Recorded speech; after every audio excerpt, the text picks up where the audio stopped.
તહેવારમાં મીઠાઈ અને ફરસાણ ખાઈને થાકી ગયા છો તો ચાલો એક જ વાનગીમાં પેટ ભરાઈ જાય, વળી ઓછા તેલમાં અને પ્રોટીન વિટામિનથી ભરપૂર અને વઘાર કરવાની ખૂબી સાથે બનતા એકદમ ફ્લેવરફુલ ટેસ્ટી દાળ-ધાન શાક બનાવીએ. સાથે છૂટા ભાત, એ પણ કુકરમાં. હા, કુકરમાં છૂટા ભાત બનાવવાની એકદમ સહેલી રીત બતાવીશ. તો માત્ર 5 મિનિટમાં છૂટા ભાત અને ટોટલ 25 મિનિટમાં બનતી અનોખી વાનગી બનાવવાની શરૂઆત. 1/4 કપ તુવેર દાળ, 1/8 કપ મસૂર દાળ, 1/8 કપ મગ દાળ અને 1/8 કપ ચણાની દાળ જે 2 કલાક પાણીમાં પલાળી અને રાખ્યા છે. એ પછી તે સરસ પલળી ગયા તો ગેસની લો ફ્લેમ પર કોઈ પણ એક કડાઈ કે જાડા તળિયાવાળા વાસણમાં 1/2 લીટર પાણી ઉમેરી અને ગરમ કરવા રાખશું. ગરમ થતા પાણીમાં 1/2 ટીસ્પૂન મીઠું અને 1/4 ટીસ્પૂન હળદર પાવડર ઉમેરી દઈ સહેજ એવું મિક્સ કર્યા પછી પાણી ગરમ થવા દેવાનું. બસ સહેજ એવું પાણી ગરમ થાય ને એટલે પલાળેલી મિક્સ દાળ છે ને તે ગરમ પાણીમાં ઉમેરી દેવાની અને એ પછી ગેસની ફ્લેમ મીડિયમ રાખી સહેજ એવું મિક્સ કરી ઢાંકણ ઢાંકી દાળને ચડવા દેવાની છે. એ દરમિયાન સાથે જ કુકરમાં છૂટા ભાત બનાવવા માટે 1/2 કપ બાસમતી ચોખાને પાણીમાં સાફ કરી ચોખ્ખા પાણીમાં જ અડધી કલાક પલાળી રાખ્યા હતા. બસ ચોખા આવા પલળી જાય ને એટલે આજે પાણીના પરફેક્ટ માપથી કુકરમાં દાણે દાણો છૂટો ભાત બનાવવા માટે ગેસની મીડિયમ ફ્લેમ પર ગરમ થતા કુકરમાં 1/2 કપ ચોખા સામે 1 કપ પાણી કુકરમાં ઉમેરી અને ગરમ થવા દેવાનું. સહેજ એવું પાણી ગરમ થવાની શરૂઆત થાય ને એટલે 1/4 ટીસ્પૂન મીઠું પાણીમાં ઉમેરી સાથે પલાળેલા ચોખાનું પાણી અલગ કરી આ ચોખા કુકરમાં ગરમ થતા પાણીમાં ઉમેરી દેવાના અને મિક્સ કરી દેવાનું. અને એ દરમિયાન નોર્મલ કોઈ પણ ઢાંકણ ઢાંકી દેવાનું જેથી 4 થી 5 મિનિટમાં જ આ ચોખા છે ને તે બફાઈ જશે.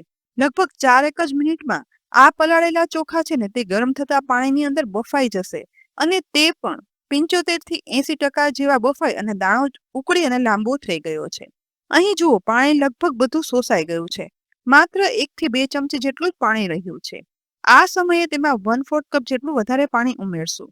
સાથે આ ભાતને એકદમ ફ્લેવરફુલ બનાવવા માટે આખા કાળા મરી ઉમેરી દેવાના. આ ઓપ્શનલ છે, ફક્ત ટેસ્ટ માટે જ છે. સહેજ એવું મિક્સ કર્યા પછી લીંબુના રસના માત્ર 2 થી 3 ટીપા ઉમેરવાના અને મિક્સ કરવાના જેથી ભાત કુકરમાં બન્યા પછી એકદમ દૂધ જેવા સફેદ અને દાણે દાણો છૂટો બને છે. આ રીતથી ભાત બનાવવાની રીતને ગુજરાતી ઘરોમાં કંઈક નામથી ઓળખાય છે. જો તમને ખબર હોય ને તો કોમેન્ટ બોક્સમાં લખી અને કહેજો કે આ રીતે ભાત બનાવવાની રીતને શું કહેવાય. આ વિડીયોના અંતમાં તો હું તમને એનું નામ જણાવીશ જ. હવે કુકરનું ઢાંકણ ઢાંકી દઈ અને સીટી લગાવી દેવાની. માત્ર એક જ સીટી ગેસની મીડિયમ ફ્લેમ પર કરવાની છે અને તે યાદ રાખવાનું. સીટી થઈ જાય ને એ પછી કુકર ઠંડુ થવા દઈએ. એ દરમિયાન બીજી તરફ દાળમાં ઉમેરવા માટેના શાકભાજીમાં અહીં મેં એક મીડિયમ સાઇઝનું બટાકું, 1 રીંગણ, 1 ટમેટું, 1 મીડિયમ સાઇઝની ડુંગળી, 2 થી 3 લીલા મરચાં, 1/2 ઇંચ આદુ લીધું છે. સાથે જ લીલા સિંગદાણા લીધા છે. પણ અહીં લીલાના બદલે સૂકા સિંગદાણા પણ લઈ શકાય છે. સાથે થોડી સમારેલી કોથમીર લેવાની. અહીં પહેલા ટમેટાનો ઉપરનો ભાગ કાઢી રસ અલગ ના થાય ને તે રીતે તેના મીડિયમ સાઇઝના ટુકડા કરી લેવાના. એ જ રીતે રીંગણનો ડીટીયાનો ભાગ કાઢી અને મીડિયમથી નાની સાઇઝના ટુકડા કરી લેવાના. હવે પીલર વડે બટેટાની છાલ ઉખાડી લેવાની અને એ પછી રીંગણથી થોડા વધુ થીક ટુકડા કરશું. અહીં આજે તો મેં રીંગણ, બટેટા, ટમેટા અને ડુંગળી આ ધાન શાકમાં વાપર્યા છે. પરંતુ આ સિવાય લીલી મેથીની ભાજી, પાલકની ભાજી કે બીજા વેજીટેબલ્સ ઉમેરવા હોય ને તેમાં પણ કારેલા કે ભીંડા સિવાય કોઈ પણ વેજીટેબલ્સ ઉમેરી શકાય.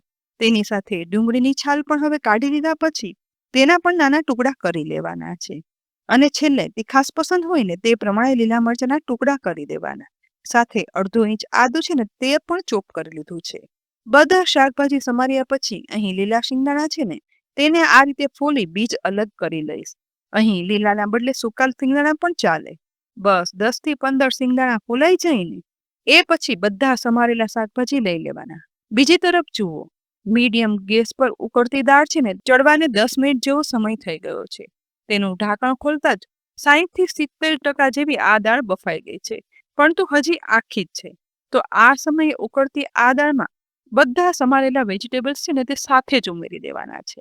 વેજીટેબલ ઉમેર્યા પછી દાળમાં બધું મિક્સ કરી દેવાનું. આ સમયે પાણી ઓછું લાગે ને તો અહીં લગભગ 250 ml જેટલું પાણી મેં ઉમેર્યું છે જેથી દાળમાં ઉમેરેલી સબ્જી છે ને એ બધી વ્યવસ્થિત ચડી જાય. ફરી ઢાંકણ ઢાંકી બધું ગેસની મીડિયમ ફ્લેમ પર ચડવા દેવાનું. વધારે 10 મિનિટ ચડ્યા પછી બધું અહીં એકદમ સરસ ચડી અને દાળ ઘાટી થઈ ગઈ છે. ઉમેરેલા શાકભાજી ચડ્યા કે નહીં તે માટે ફક્ત ઉમેરેલા બટેટા છે ને તે જ ચેક કરવાના. જો આ રીતે ચપ્પુથી બટાકાના ટુકડા કરતા ઇઝીલી પ્રેસ થઈ અને મેશ થઈ જાય તેવું બફાઈ જાય ને, મતલબ કે ઉમેરેલી દાળ, શાકભાજી બધું એકદમ સરસ ચડી ગયું છે. અહીં ચણાની દાળ પણ પ્રેસ કરતા સરસ બફાઈ ગઈ છે. અહીં આ દાળ છે ને તે કુકરમાં પણ બાફી શકાય છે, પરંતુ ધાન શાકમાં દાળ અને શાકનો ઓરિજિનલ સ્વાદ છે ને તે આ રીતે છૂટું બાફશું ને તો જ આવશે. બસ આ સમયે જો ગળાશ ઉમેરવી હોય ને તો નાનું એવું ગોળનું ટુકડું ઉમેરવાનું. તેની સાથે જ અડધા લીંબુનો રસ પણ ખટાશ માટે નીચોવી દેવાનો. હવે અહીં લીલી મેથીની ભાજીને બદલે મેં અડધી ટેબલ સ્પૂન જેટલી કસૂરી મેથી ઉમેરી છે. બધું એકદમ સરસ મિક્સ કરી દેવાનું. અહીં જો લીલી મેથીની ભાજી કે બીજી ભાજી ઉમેરવી હોય ને તો આ સમયે સમારી અને ઉમેરી દેવાના. એ પછી ફરીથી એક વખત બધું મિક્સ કરી માત્ર 1 થી 1.5 મિનિટ જ બધું ઉકળવા દેવાનું છે. એ દરમિયાન આપણે સાથે સાથે વઘાર માટે બીજા ગેસ પર પેનમાં 2 ટીસ્પૂન તેલ ગરમ કરવા માટે ઉમેરી ગરમ થતા તેલમાં અડધી ટીસ્પૂન રાઈ, અડધી ટીસ્પૂન જીરું, સૂકા મસાલામાં અડધી ટીસ્પૂન સૂકા ધાણા, 1/4 ટીસ્પૂન સૂકા મેથી દાણા, તજ, લવિંગ, બાદિયાન, તમાલપત્ર, સૂકા લાલ મરચા 1 થી 2 ટુકડા લઈ વઘારમાં ઉમેરી ધીમા ગેસ પર ત્યાં સુધી સાતળવાના કે જ્યારે મેથી દાણા છે ને તે ગોલ્ડન બ્રાઉન લાલ કલરના થઈ સુગંધ આવવાની શરૂઆત થાય. સાથે રાઈ જીરું પણ ફૂટવા લાગે. અડધી મિનિટમાં જ વઘારમાં આખા મસાલાની સુગંધ આવવા લાગે ને એટલે તેમાં 1/8 ટીસ્પૂન હિંગ, 3/4 ટીસ્પૂન કસૂરી મેથી અને મીઠા લીમડાના પાન ઉમેરી દઈશું. વઘારમાં ઉમેરી બધું મિક્સ કરવાનું. કસૂરી મેથીને વઘારમાં સાતળી અને ઉમેરવાથી દાળ ધાન શાકનો સ્વાદ છે ને તે બધાથી અલગ અને એકદમ સુગંધીદાર બનશે. બસ અડધી મિનિટમાં જ અહીં કસૂરી મેથી સતળાવાની સુગંધ આવવાની શરૂઆત થશે. આ સમયે વઘારનો ગેસની ફ્લેમ છે ને તે બંધ કરી દેવાની. હવે 3/4 ટીસ્પૂન કશ્મીરી લાલ મરચું પાવડર આ વઘારમાં ઉમેરી ફટાફટ મિક્સ કરવાનું અને એ પછી તુરંત જ લાલ થયેલા વઘારને બીજી સાઈડ ઉકળતી દાળ ધાન શાકમાં ઉપરથી ઉમેરી દેવાનું. અનોખી રીતે કરેલા આ વઘારમાં એક ઉત્તમ સુગંધ, કલર અને સ્વાદ સાથે તે ઉકળતા ધાન શાકમાં મિક્સ કરશું ને એટલે તુરંત જ દાળ ધાન શાકનો અલગ જ ફ્લેવર અને અનોખો ટેસ્ટ ડેવલપ થશે. હવે થોડી દાળ વઘારની પેનમાં ઉમેરી પછી તે પણ સાથે ઉમેરશું અને 1/4 કપ જેટલું પાણી પણ આ પેનમાં છેલ્લે ઉમેરી અને ઉકળતા દાળ ધાન શાકમાં મેં ઉમેરી દીધું છે, જેથી વઘારનો સંપૂર્ણ સ્વાદ અને ફ્લેવર છે ને તે દાળ ધાન શાકમાં આવી જાય. બસ હવે સહેજ જ એવું વઘારને દાળ ધાન શાકમાં મિક્સ કર્યા પછી ઉપરથી સમારેલી કોથમીર વડે ગાર્નિશ કરી દેવાનું. તૈયાર છે એકદમ ફ્લેવરફુલ અનોખા વઘાર સાથે બનતું દાળ ધાન શાક.